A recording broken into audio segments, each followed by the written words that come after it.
Guys, that was amazing, and I understand it's only your second like proper gig. Is that right? Thank you.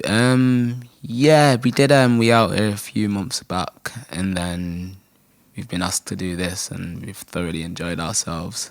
And yeah, I'm sure Stu has as well. We were gutted because a friend of ours, Luby, who I know has been massively helping and supporting you, he was going to put you on in Leeds, and we were looking forward to going and seeing you in Leeds, but obviously because of lockdowns and stuff, that wasn't possible. But it's a real shame. It is, isn't it? We'll get there soon, hopefully. Yeah. You know, what can we do with this lockdown? Everyone's in the same position. World's in a limbo, I guess. You know. And we're certainly happy to do something with you in London. You know, when the time is right, and 100%. we can get back to sort of normal gigs and stuff. So let's take it back. Firstly, do you want to introduce yourselves and obviously the group name? Maybe a bit of background to the group name.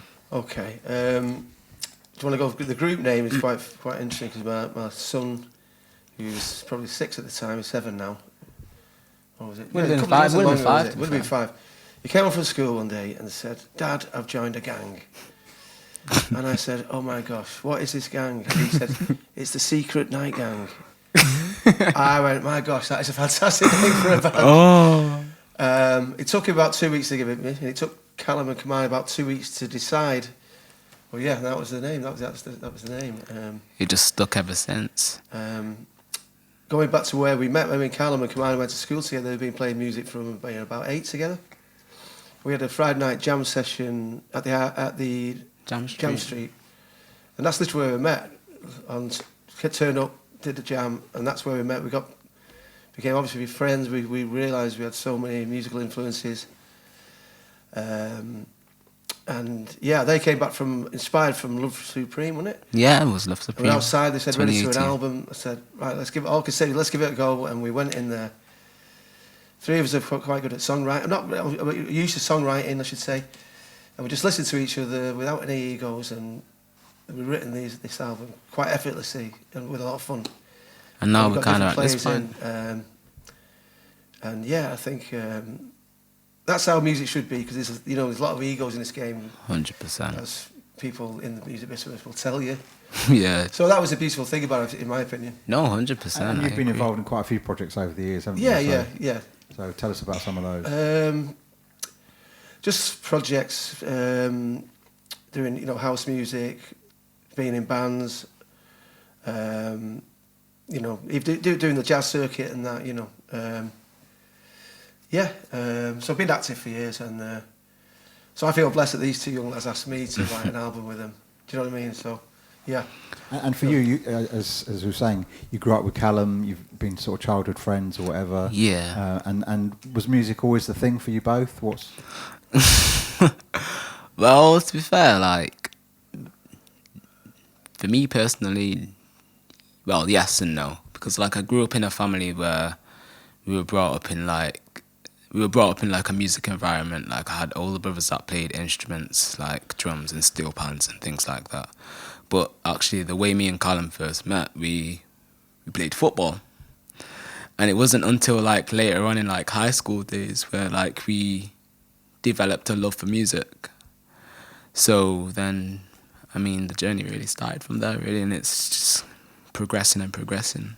And what music was influencing you? What music sort of influenced you on your journey? Well, a different range. Like I could go on. Like my main influence is probably Donny Hathaway and Marvin Gaye. But like looking at the groups, I'm looking at like say Earth, Wind and Fire, Kool and the Gang. Like to a certain degree, I'd probably say Prince had his swing down as well. To be fair, Prince was good. Prince is a good influence for me anyway. There's obviously a lot of jazz in there as well. A lot of jazz. Like I could. To be honest with you, the list is so endless. Like, my mind's just out of freeze right now. But there's just so many people and so many artists that have influenced me, and I'm just trying to kind of make that known through my music and through our music, really. So. Yeah, I think that's the thing about that, about especially the 1970s. There's just endless music, isn't there? If you're into digging or anything, there's always something else that you've never heard. It's just an amazing era. And clearly we heard from your set, there's a lot of diversity in your music. There's lots of different styles that you're doing. And one thing that's interesting is when you released your first single, it was a great single, but it was a straight-ahead neo-soul sort of track. Yeah. And what really sort of drew us to think, actually, there's something different about Secret Night Gang is when you put out The Sun. Because that's like, that showed a whole different dimension, which, you know, lots of other neo-soul artists don't do.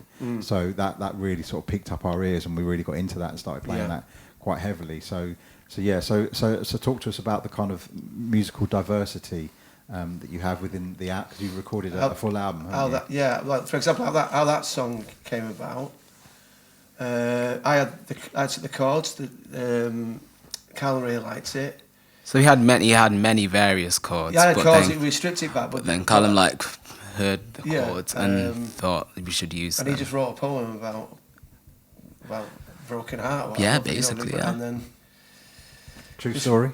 Basically, I just remember in a nutshell. knocking it together in the rehearsal room. It was kind of, again, it was effortless, but it was just, you know, and then it wasn't long before we recorded it. So it was recorded quite raw, if you like. It was rehearsed, but so I don't know. It's got a nice edge to it, but I think that's also the nice thing about like the way the writing process that we have. I think like some of us have like original compositions that we've like done like previously, and then we've brought it to the table. Some of them we've worked on it together, and then some of it like it's just weird. It's a really nice. Everyone's got a different, every song's got a different story, but but like all of them, just like you said before, just through listening and not an ego with it. You know, it's just the joy of writing and just playing. It was so that's, you know, so that's why I don't know, it's got that vibe, because it was done in a way where it was freedom, but at the same time discipline with the right. Do you know what I mean? It's like a bit of a mix of both. Yeah. And I think it shows, because I mean, we got like, how many songs did we get together? 16 songs recorded. Yeah, about 16 songs. Yeah. Yeah, I was going to ask you how many songs, because you've been together around 2 years now. Yeah. And this year was the first year you started actually releasing some of those songs. So we've been together. So the band's been together for 2 years, but like in terms of like the recording sort of process, it's come within like blocks. So we'd record, say, in September one time, and then we'd get together again in like, say, December, because at that time, like one of... Yeah, that was a good point, because Callum had just gone to start to study in... so we were trying to find a way London, to make ends meet. Trinity. So he kind of gave us a bit of sense of urgency to get the first 4 songs down, because he was literally going on his course the week later. Okay. But it kind of worked, and when because I used to have a rehearsal room, we used to go down there and, you know, just hang out and write, and then the Christmas come, we would get another 4 down. And then Easter we got another 4, and in the end I think we got 16 down, didn't we? Yeah, we got 16 down, so we did two sets of 5. 2 rounds of 5, and then the last round was 6 songs. And how many of those tracks are going to be on the first album? I'm assuming about... I think there's 10, isn't there? Yeah. I think there's 10. Yeah. On the first album, I think 9 or 10, I think, yeah. Yeah, you're right. And still we've, you know, I go out to London and we do writing sessions down there, and we got loads more ready to go. Well, you know, like written and just, you know, ready to get recorded with a full band. You know what I mean? Just can't wait to share it with people. You know, it'll be nice. And one of the things I was going to talk to you specifically about is that when I was talking to Marley, the soul scene in terms of sort of younger artists has really started to flourish now in the UK. When for example, when Marley first sort of put her first single out in 2016, there wasn't that many, mostly obviously US artists, particularly in terms of younger artists. And there's loads now coming through, and we've been touring and working with lots of them. I mean, what's the scene like for you in Manchester and stuff? And do you have lots of friends who are into the music and stuff? I know that in recent years there's been a massive resurgence in jazz, and there's lots of young jazz musicians, and that's really breaking through now.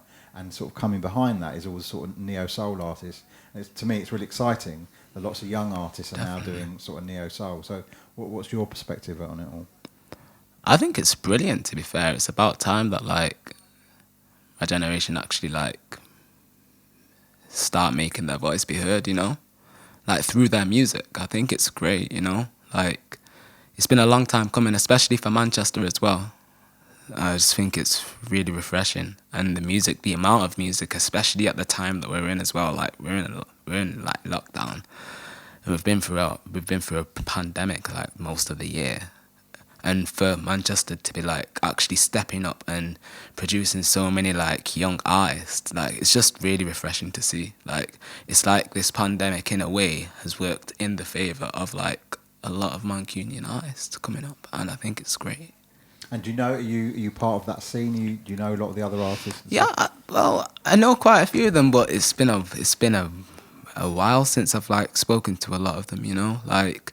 But I think that's just like our paths will cross when they'll cross, and then when they do, I'm sure we'll have an amazing time together, you know. And what do you guys want for the future? You know, you've recorded a lot of tracks now. Hopefully, the album will be released soon at some point. Where do you want this to go? What's your sort of vision for it all? Well, yeah, it would be nice to sort of get on the road at some point, but we'll see what happens with that. So live is definitely a big part of your plan. Yeah, definitely, yeah. But obviously, we'll see what happens. We don't know what's going to happen, do we? With that, just people to, like you say, people enjoy a track, even if you enjoy one out of the whole album, like. Or if people enjoy the different flavours of the whole album, that'd be a great thing. Just to yeah, you know, just so people, people enjoy some good music. Hopefully, you know. I would definitely want people to take something out of each song, or if not each song, just a song, because some of them are quite sentimental, and some of them are quite like. They're quite deep, and when you get down to the nitty-gritty of it, like, they're just really reflective, and it'd be nice if people like kind of take something from that, you know, like learn a lesson from the song, you know. And what's also quite incredible is that you're only 2 songs in terms of stuff that you've actually put out there, and already things are starting to happen quite quickly. We were talking earlier about one of the tracks being included in the next Grand Theft Auto game, which is incredible. Yeah. And what other exciting things have been happening? There's so many things, but like they will all be revealed in due course. That's the best way I can say it. It'll all be. Oh, by the way, don't forget we did a track for the band on the wall as well, which is quite special, I think. All I can say personally is people just keep your eyes peeled, and when you know, Things are happening. Things are happening, and when you know, you know. Yeah. But for now, I can't really say much. So on that, how can people keep in touch with you and find out what you're up to, what are your socials and stuff? Well, we're on Instagram, so you can go on Instagram, type in Secret Night Gang, and sure as hell we'll be there. So. Okay. Well, thank you very much. Okay. Thanks for having us as well. And we're also on Facebook too. So yeah.